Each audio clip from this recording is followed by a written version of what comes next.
बिस्मिल्लाहिर्रहमानिर्रहीम। अस्सलाम वालेकुम नाज़रीन, मैं हूं महरीन सब्तैन और देख रहे हैं आप मेरा यूट्यूब चैनल। नाज़रीन, सीमा और सचिन स्टोरी में आए रोज़ एक नई कहानी जो है सामने आ जाती है, एक नया मोड़ सामने आ जाता है, एक ऐसी बात सामने आती है कि इंसान हैरान रह जाता है, ये सीमा क्या चीज़ है। सीमा एक छल्लावा है, सीमा क्या एक आदी मुजरिम है, क्या सीमा एक ज़हनी मरीज़ा है, क्या सीमा एक ऐसी ज़हनी मरीज़ा है जिसको दोस्तियाँ करने और लड़कों के साथ रहने का शौक है। ऐसी-ऐसी बातें सामने आ रही हैं। मैं आपको कुछ आपके साथ बल्कि बाकायदा इंटरव्यूज़ शेयर करूँगी अब, जिसमें सीमा का एक पुराना दोस्त जो है, सीमा की एक बहुत पुरानी दोस्त लड़की वो और एक लड़का दोस्त, उन्होंने इसके बारे में क्या इंकशाफ़ात किए हैं, लेकिन वो एक और वीडियो में आपको सुनाऊँगी। और सीमा पाकिस्तान से पहले कहाँ पर थी, उसका एक और लिंक जो है वो भी सामने आ रहा है, बड़ा ही हैरानकुन लिंक है। लेकिन आज की वीडियो में इतनी सारी चीज़ें नहीं हो सकती, इसलिए मैं आज आपको कुछ और चीज़ें बताने जा रही हूँ। क्या सीमा वाक़ई पाकिस्तान की है? पाकिस्तान से उसका ताल्लुक है? जी हाँ, पाकिस्तान से उसका ताल्लुक एक हद तक है, जहाँ तक कि उसकी शादी होती है। शादी से पहले के कुछ और मामलात हैं, वो आपको एक और वीडियो में बताऊँगी। लेकिन शादी उसकी बिल्कुल पाकिस्तान में होती है, पाकिस्तान के ही एक इलाके में ये रहती है, वहीं पर इसके बच्चे पैदा होते हैं। इसका शौहर इसको वहाँ पे घर लेके देता है। फिर जिस मोहल्ले में ये इतने अरसे से रहती है, उस मोहल्ले में एक बुज़ुर्ग ने सीमा के बारे में क्या बताया, और सीमा की हमसाई में रहने वाली एक औरत ने जिसको बहुत पुराना जानती है और कहती है किसी ज़माने में इसकी इससे बहुत दोस्ती थी, लेकिन फिर इसकी रिप्यूट बड़ी खराब हो गई, जिसकी वजह से इसने कतई ताल्लुक कर लिया। ये सब कुछ आज मैं आपको इस वीडियो में बताऊँगी और दीगर इंटरव्यूज़ आपको दूसरे वीडियोज़ में सुनाऊँगी। एक और चीज़ जो सीमा के बारे में सामने आ रही है, वो ये है कि सीमा और सचिन जो हैं, इस वक़्त एकदम से पुरस्रार तौर पर गायब हो गए हैं। रिपोर्टर्स जो हैं कैमरा लेके उनके घर के बाहर पहुँचते हैं, लेकिन बहुत देर इंतज़ार के बावजूद कोई अंदर से नहीं आता। फिर उसके बाद वो ज़िद करते हैं, तो उनको घर दिखाया जाता है, तो अंदर कोई मौजूद ही नहीं होता और ये कहा गया कि ये दोनों जो है लोगों से तंग आके भाग गए हैं। लेकिन हमारे ज़राए बता रहे हैं कि इन दोनों को एजेंसीज ने उनकी उठा लिया है और ये अब अंडर इन्वेस्टिगेशन है, क्योंकि इनके बारे में अब कुछ चीज़ें उनके सामने ऐसी हैं कि इन पर एतबार नहीं किया जा सकता।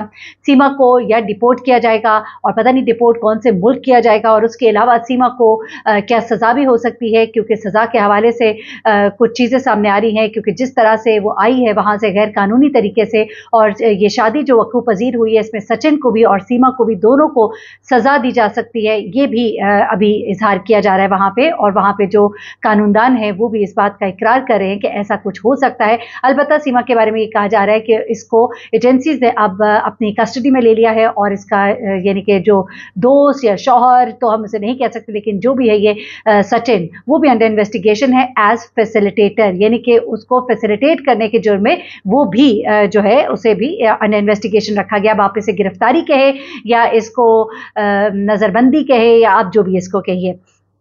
उसके बाद अब ज़रा सीमा की कहानी की तरफ आ जाते हैं, क्योंकि सीमा के बहुत से राज हैं जो एक-एक करके खुल रहे हैं।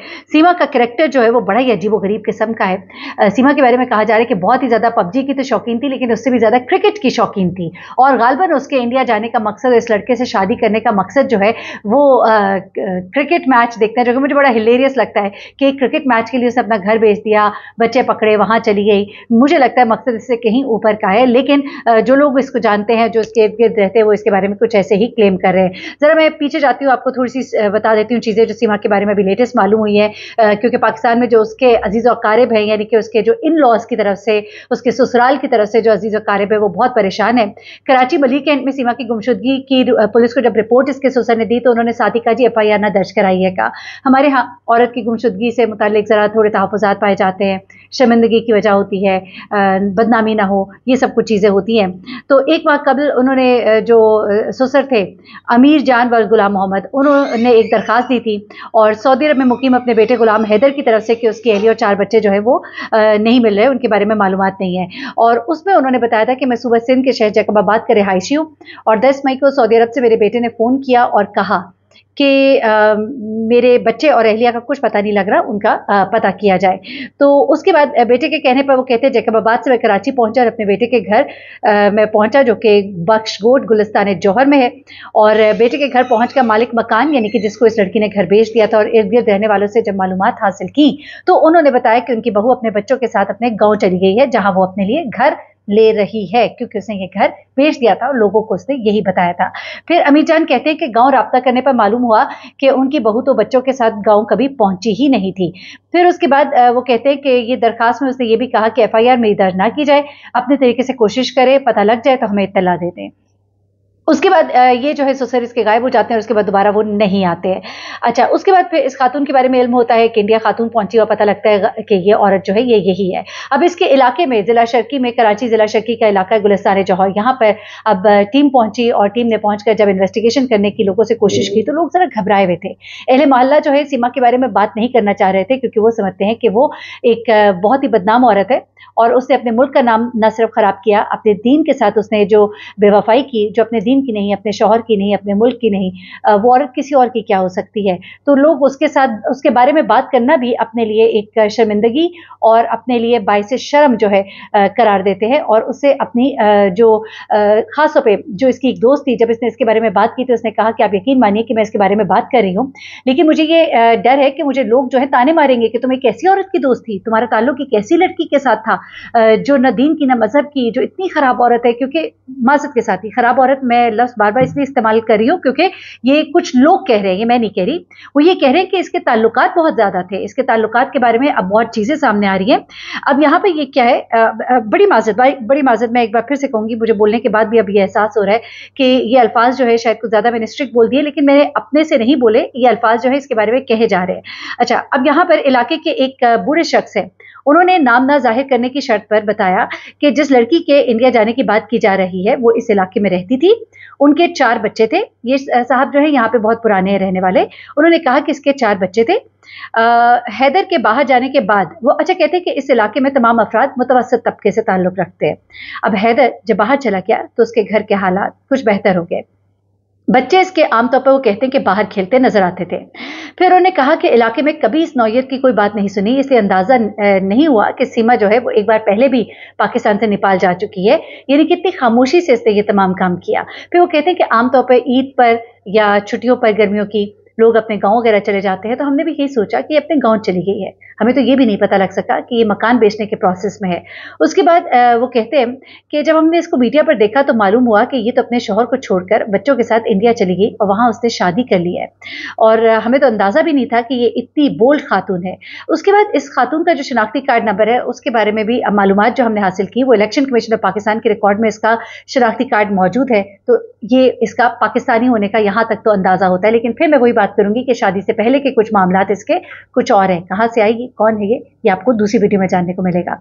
उसके बाद तहसील कोट डीजी के रंदगोट सोमर खान में इसका ये शनाख्ती कार्ड का वोट दर्ज है, और इलेक्शन कमीशन के रिकॉर्ड के मुताबिक ये शनाख्ती कार्ड जो है ये 706 नंबर 706 है और घरा नंबर 484 है। अच्छा, मजीद तफसीलात उन्होंने नहीं दी। उसके बाद जिस इंडियन लड़के के साथ इसकी दोस्ती हुई है वो इसको किस तरह से लेकर गया, वो तमाम तफसीलात तो आप देख ही चुके हैं। लेकिन कुछ चीज़ें अब इसके बारे में सामने जो आ रही हैं कि जिस तरह इसकी पबजी पर मुलाकात हुई और पबजी पर इसने उससे फिर मोबाइल का नंबर लिया, व्हाट्सएप पे इन्होंने बातचीत शुरू की और उसके बाद ये वहाँ पर इंडिया पहुंची और वहाँ जाके उसने इससे सो कॉल्ड शादी कर ली। और इसके जो शौहर है गुलाम हैदर, वो एक वीडियो पैगाम जारी करते हैं जिसमें वो कहते हैं कि इंडियन शहरी की जानिब से उनकी अहलिया को बहकाया गया है, हमारी शादी पसंद की शादी थी और मैं अपनी अहलिया बच्चों के साथ खुशहाल जिंदगी गुजारा था। सऊदी अरब आने के बाद हमारे हालात बेहतर हुए, मेरा मुतालबा है कि मेरी बीवी को और बच्चों को वापस पाकिस्तान भेजा जाए। अच्छा, ये बातें यहाँ तक तो आपको सब मालूम है। अब मैं आपको जो बताने जा रही हूँ सीमा की दोस्त, सीमा की हमसाई, उसने सीमा के बारे में बड़े खौफनाक इंकशाफात किए। ये इंटरव्यू मैं आपको अगली वीडियो में दिखाऊंगी जिसमें उसने बताया, क्योंकि वीडियो बहुत लंबी हो रही है, मुख्तसर से बताती हूँ। उसने कहा कि सीमा जो है बहुत दिलफेंक किस्म की लड़की थी, इसके बहुत से लोगों के साथ दोस्तियाँ थीं और ये पबजी बहुत शौक से खेलती थी, लेकिन पबजी से ज़्यादा ये क्रिकेट की शौकीन थी और ये किसी भी किस्म का काम कर सकती है, इसके ऊपर किसी किस्म का एतबार नहीं किया जा सकता। और मैंने भी इससे अपनी दोस्ती जो है इसलिए ख़त्म कर दी क्योंकि इसके बारे में कुछ अच्छी बातें सुनने को नहीं मिल रही थी, मेरे घर वालों को भी पसंद नहीं था और मैंने इससे दोस्ती ख़त्म कर दी। लेकिन इसकी हरकतें बड़ी मशकूक थी और बहुत कुछ उसने बताया, बड़े ही हैरान कुन इंकशाफात है जो आप उस वीडियो में देखेंगे। ना सिर्फ इसकी दोस्त बल्कि एक इसका पुराना आशिक जिसने इसकी ना सिर्फ वीडियोस, तस्वीर और कुछ मैसेजेस जो है वो भी दिखाए और बताया कि इसका उसके साथ क्या ताल्लुक था और दीगर लड़कों के साथ इसका क्या ताल्लुक था। ये सब कुछ आपको दूसरी वीडियो में बताऊंगी। अपना बहुत ख्याल रखिएगा, दुआ में याद रखिएगा। अल्लाह हाफिज।